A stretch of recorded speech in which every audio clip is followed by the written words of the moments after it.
You have a firm to run, a team to manage, and a mountain of data to protect. You likely have an IT provider who keeps your computers running.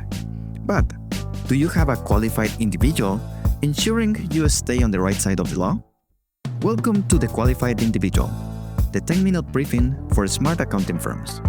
I'm your host, and I'm here to help you bridge the gap between standard IT and total FTC compliance.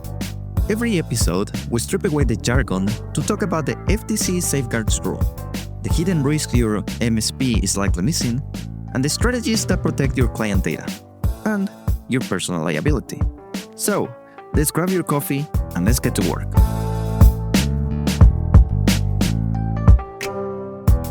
If you're running a 15 to 25 person CPA firm, you probably have an MSP, a managed service provider who handles your IT.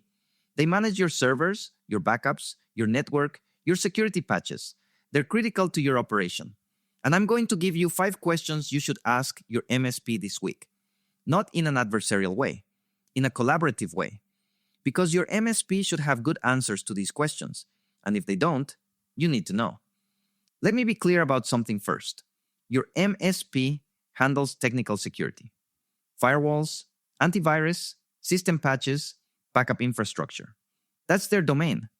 But your firm is responsible for governance, the security program, the risk assessment, the access controls, the security policies, the documentation. That line can get blurry, and it's worth clarifying. The first question you should ask is, who is our qualified individual, and what is their scope?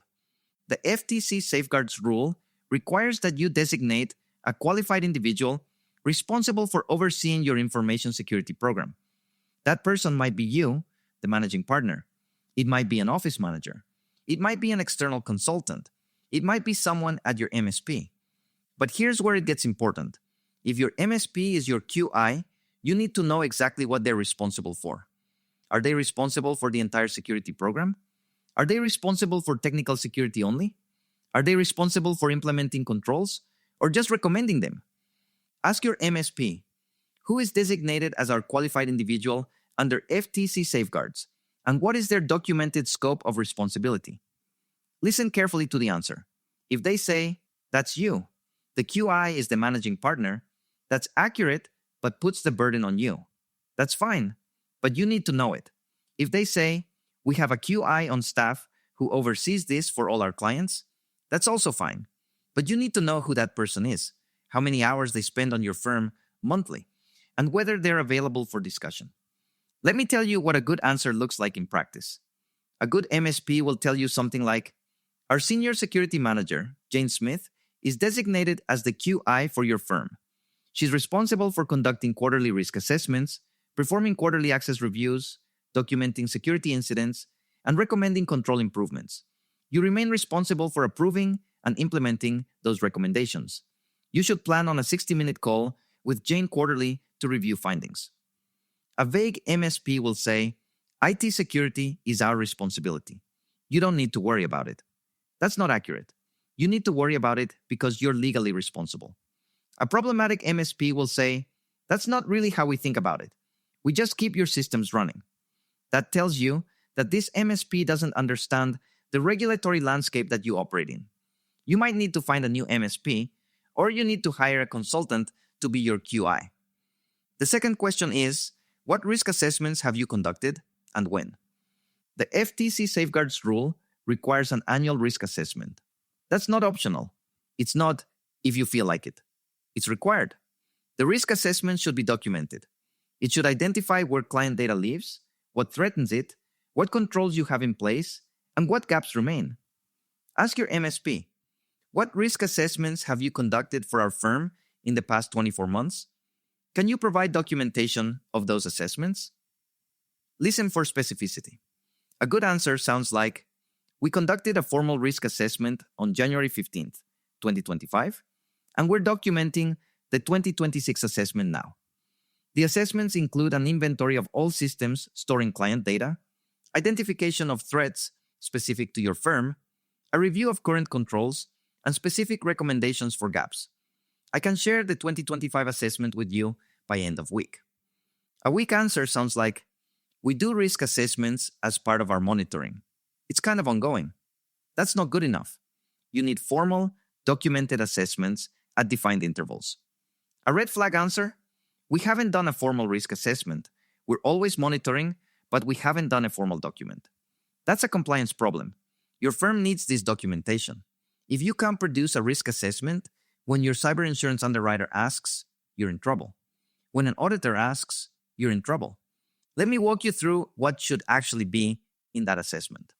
A real risk assessment for a 15 to 25 person CPA firm is 8 to 12 pages. It starts with an asset inventory, a list of all systems and devices that store or process client data. That includes your accounting software, tax software, email servers, file storage, workstations, laptops, and backup systems. For each system, the assessment identifies what client data it contains. Then there's threat identification. What could go wrong?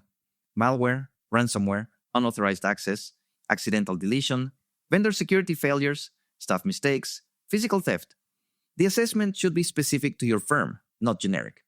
After that, a control inventory. What existing controls do you have? Firewalls, antivirus, backups, encryption, access controls, logging, staff training. For each control, note whether it's implemented, partially implemented, or not implemented. Then a gap analysis. Where are the weaknesses? Maybe you have antivirus but not behavioral monitoring. Maybe you have access controls on your server but not on your email. Maybe you're backing up but not testing restores. The assessment identifies specific gaps. And finally, a risk rating. For each gap, estimate the risk. How likely is it to occur? How bad would the impact be? This gives you prioritization for remediation. Your MSP should be able to provide this level of documentation. The third question is, what reports do our partners receive and how often? Ask your MSP, what reports do you provide to our partners about our security status? How often? What's included? Listen for something like, we provide a quarterly executive summary. It includes any security incidents from the quarter, a summary of security patches applied, a status update on remediation items, and an overview of upcoming work. The report is 2 to 3 pages and is designed for non-technical partners. That's good. It means your partners have visibility. The fourth question is, how does breach response actually work? This is critical. If something happens, if a staff member's computer gets infected, if unauthorized access is detected, if suspicious activity shows up in your logs, what happens next? Who calls whom? How fast do things move? Ask your MSP. Walk me through a scenario. A staff member opens a suspicious email and their computer starts behaving strangely. What happens? Who do they call? How fast do you isolate the system? When do I get notified? When do you bring in external help if needed? Listen for a clear procedure. Something like, they should notify their manager or IT immediately. The manager calls our NOC, our Network Operations Center. Within 15 minutes, we have an engineer looking at the system remotely. If we see signs of malware, we isolate the system immediately, disconnect it from the network. We begin collecting evidence, disk imaging, log preservation. We notify you, the managing partner, within 30 minutes. If it looks like a real breach, if files are being deleted or encrypted, if we see signs of data exfiltration, we immediately bring in our incident response team and recommend involving external forensics. That's a good answer. It shows a process, timelines, and escalation. A vague answer like, we'd look at it and probably take the computer off the network, doesn't give you confidence. And the fifth question is, how do you distinguish between your technical services and our governance responsibility? This is the boundary question. Your MSP manages the technical layer. You manage the governance layer. Where is that boundary? What does each party do? Ask your MSP, can you clearly describe what you're responsible for and what we're responsible for?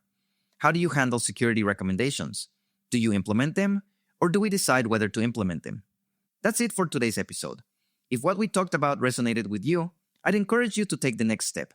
Head over to safeguardgrc.com. That's safeguardgrc.com. It's the platform I built specifically for CPA firms to manage everything we've been discussing. Your risk assessments, your policies, your access reviews, your vendor oversight, your training documentation.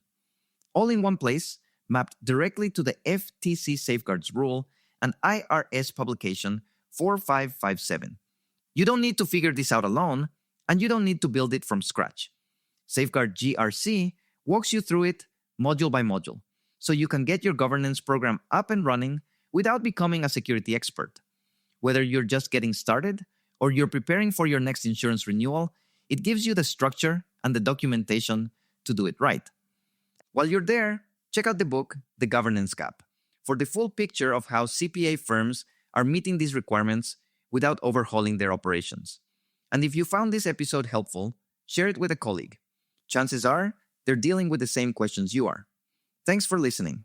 I'll see you in the next one.